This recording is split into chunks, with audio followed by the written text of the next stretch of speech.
Like Jimmy Page, and if Paul McCartney played on my album, I think I would die. Have a Beatle like that. You know him as the Madman, the bat-biting reality show legend, the Prince of Darkness who stumbled through fame with a grin and a growl. But before all the chaos, before the headlines and the legend, Ozzy Osbourne was just a kid from Birmingham with a record player and a dream.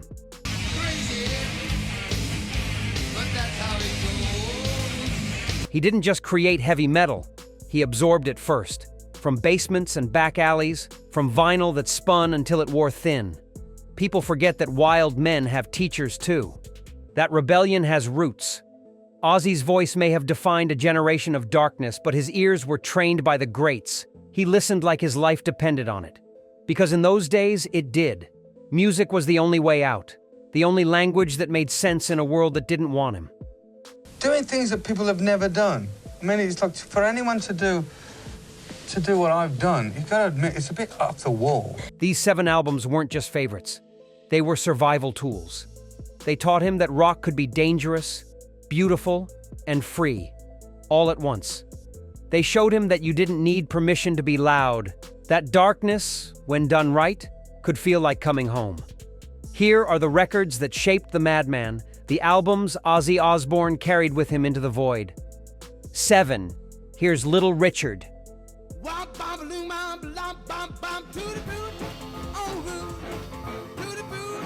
Before Sabbath, before the darkness, before Ozzy even knew what rebellion looked like, there was a scream from Georgia that changed everything. Little Richard didn't just sing, he exploded. And I'll go into Mrs. Ford's statement, being the president, the ex-president or whatever. His 1957 debut wasn't music. It was a detonation. Tutti Frutti hit like lightning in a church. Fast, wild, and completely unhinged. Ozzy heard it as a teenager and something inside him cracked wide open. Little Richard didn't ask for permission. He wore makeup. He screamed. He pounded the piano like he was trying to break through to another dimension. This wasn't Elvis's polite rebellion. This was pure, uncut chaos. Long Tall Sally and Good Golly Miss Molly weren't just songs. They were declarations of war against everything boring and safe. Ozzy saw himself in that wildness. A working-class kid who didn't fit anywhere suddenly had a blueprint. You could be strange. You could be loud. You could be yourself and make the world pay attention. Little Richard taught Ozzy that performance wasn't about being perfect.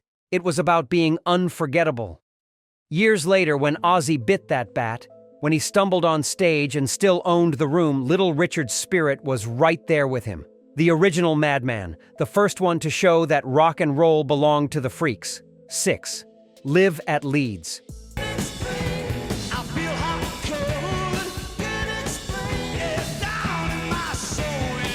There are studio albums, and then there's Live at Leeds. Released in 1970, this wasn't just a concert recording.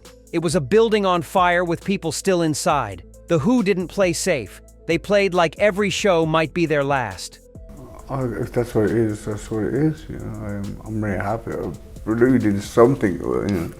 Pete Townshend smashed guitars. Keith Moon destroyed drum kits. Roger Daltrey screamed like his lungs were bursting. And somehow, they captured all that beautiful violence on tape. Ozzy didn't just listen to this album, he studied it. Young Man Blues roars out of the speakers with so much raw power it's almost frightening. My Generation stretches into an 11-minute rampage that refuses to end quietly. This was rock without a net. No second takes, no studio tricks to hide behind. Just 4 men and the edge of chaos. What hit Ozzy hardest was the danger. You could hear it. The sense that anything could go wrong and probably would. But that's what made it real. That's what made it matter. The Who taught him that live performance wasn't about recreating the record. It was about risking everything in front of people who paid to see you bleed. When Ozzy stepped on stage with Sabbath, when he grabbed that mic and let the darkness pour out, he remembered this album. He remembered that the best shows feel like controlled disasters, that fans don't want perfection. They want real. They want to witness something that might never happen again. Live at Leeds was the proof that chaos, when you own it completely, becomes art. 5. Disraeli Gears. She's a witch. 3 men, 3 instruments, a sound bigger than any army. When Cream released Disraeli Gears in 1967, they proved you didn't need a crowd on stage to shake the world. Eric Clapton's guitar wept and screamed. Jack Bruce's bass thundered like a heartbeat gone wrong. Ginger Baker's drums hit like cannons. Together, they created something heavy, psychedelic, and completely new. Ozzy heard this album and understood power differently. It wasn't about how many people you had. It was about how much space you could fill. Sunshine of Your Love opens with that iconic riff, slow and crushing, and suddenly, rock had weight it never had before. Strange Brew twisted blues into something darker, weirder. Tales of brave Ulysses sounded like a fever dream put to music. What Cream taught Ozzy was the beauty of dynamics. They could whisper, then explode. They could jam for minutes, losing themselves in the music, then snap back with perfect precision. This was blues, but filtered through something dangerous and unpredictable. In Sabbath would take that template and drag it even deeper into the darkness. The power trio became Ozzy's foundation. Guitar, bass, drums, and a voice rising above it all. Cream showed him you didn't need orchestras or gimmicks. You just needed 3 people who could play like their lives depended on it. And when they locked in together, when they found that groove, nothing else in the world could touch them. 4. Are you experienced? Whatever it is, that girl put a spell on me. Jimi Hendrix didn't play guitar. He made it speak in tongues. When Are You Experienced dropped in 1967, it didn't just change music. It rewired what was possible. Talking to you, that's so loyal. I mean, you can imagine in 50 years what's come and gone. Purple Haze hit like a drug you couldn't name. Foxy Lady dripped with danger and sex. The Wind Cries. Mary floated like a ghost through smoke. Hendrix took the blues, ran it through fire, and came out the other side holding lightning. Ozzy was mesmerized. Here was a man who made feedback sound beautiful, who turned distortion into emotion, who played the guitar behind his back, with his teeth, set it on fire, and still made it sing better than anyone else alive. It wasn't showmanship for show's sake. It was freedom made flesh. What Hendrix taught Ozzy was simple but profound. Rules didn't matter, only feeling did. You could be weird, wild, completely out of your mind, and if you meant it, people would follow you anywhere. Hendrix didn't apologize for being different. He celebrated it. He wore it like armor. When Tony Iommi tuned down his guitar and created Sabbath's heavy sound, Hendrix's spirit was in that room. The willingness to experiment, to push boundaries until they broke, to make the instrument do things it was never designed to do. Hendrix proved that innovation and emotion could live in the same song, that you could be a virtuoso and still play from the gut, that the best music comes from somewhere beyond technique, somewhere raw and untamed and absolutely free. 3. Led Zeppelin 2. And if I say to you tomorrow. This was the competition, the measuring stick. The album that made every other band in 1969 realize the game had changed. Led Zeppelin 2 didn't knock on the door. It kicked it off the hinges. And you know the weirdest thing, I went back down there about 2 years ago to do a thing for Pebble Mill. Whole Lotta Love opened with a riff so heavy it felt like the ground splitting open. The Lemon song groaned with blues-soaked swagger. Heartbreaker proved that guitar solos could be weapons. Ozzy and Sabbath were just forming when this album dropped. They were from the same industrial England, breathing the same factory smoke, but Zeppelin got there first. And they got there loud.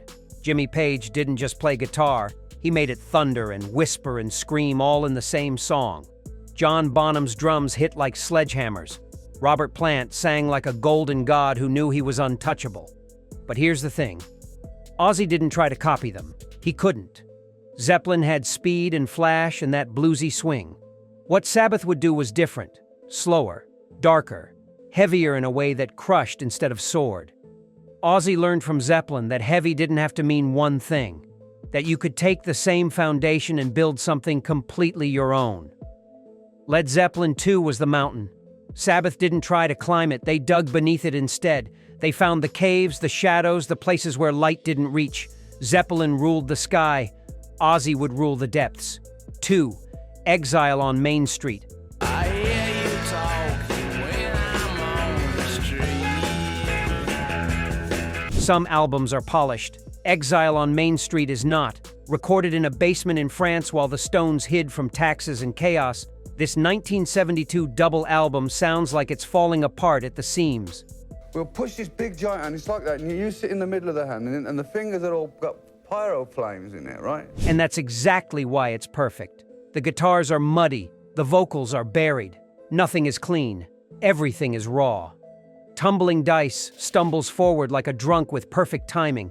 Rocks off groans with exhaustion and defiance. Torn and frayed sounds like the morning after a night you'll never fully remember. Ozzy loved the mess of it. Honesty. The Stones weren't pretending to be anything they weren't. They were tired, wasted, running from the law, and they made an album that sounded exactly like that. No studio tricks to hide the cracks. No producer smoothing out the rough edges. Just a band recording in the dark, letting the music spill out however it wanted. This was the blues filtered through years of hard living. The Stones had always flirted with darkness, but exile lived in it. Ozzy understood that. Sabbath's music came from the same place. Not from textbooks or technique, but from the dirt and the struggle and the refusal to pretend everything was okay. Exile on Main Street taught Ozzy that perfection is overrated, that sometimes the best art comes from barely holding it together, that authenticity beats polish every single time. 1. Sgt. Pepper's Lonely Hearts Club Band. What would you think if I sang out a tune? Would you stand up and walk? Before Ozzy knew he could be anything, the Beatles showed the world that music had no ceiling. Sgt. Pepper's Lonely Hearts Club Band arrived in 1967 like a bomb wrapped in flowers. It wasn't just an album. It was a statement. Rock and roll could be art. It could be orchestras and sitars and sound effects and poetry all crashing together into something nobody had ever heard before. Ozzy was a teenager in Birmingham when this dropped. Working class, going nowhere, and then he heard A Day in the Life. That piano chord at the end that seems to ring forever. Lucy in the sky with diamonds painting pictures in sound. Within You Without You bringing in instruments from another world entirely. The Beatles weren't just making songs anymore. They were building universes. What hit Ozzy hardest was the fearlessness. 4 guys from Liverpool, not so different from a kid in Birmingham, decided they could do anything. And they did. They wore bright colors. They experimented. They stopped touring so they could focus on making the music in their heads real. No rules, no limits, just pure creative ambition. This album gave Ozzy permission. Permission to be strange. Permission to think bigger than 3 chords and a verse. When Black Sabbath started adding acoustic parts, when they stretched songs past the expected length, when they made albums that told stories instead of just collecting hits, Sgt. Pepper was in their DNA. The Beatles proved that you could come from nothing and still change everything. That working-class kids with dreams could reshape culture itself. They didn't just open doors. They removed the walls entirely. And Ozzy Osbourne, the madman from Birmingham, walked straight through into legend. Ozzy didn't just stumble into darkness. He learned from the best first. These 7 albums built the foundation for everything that came after. The madman had teachers.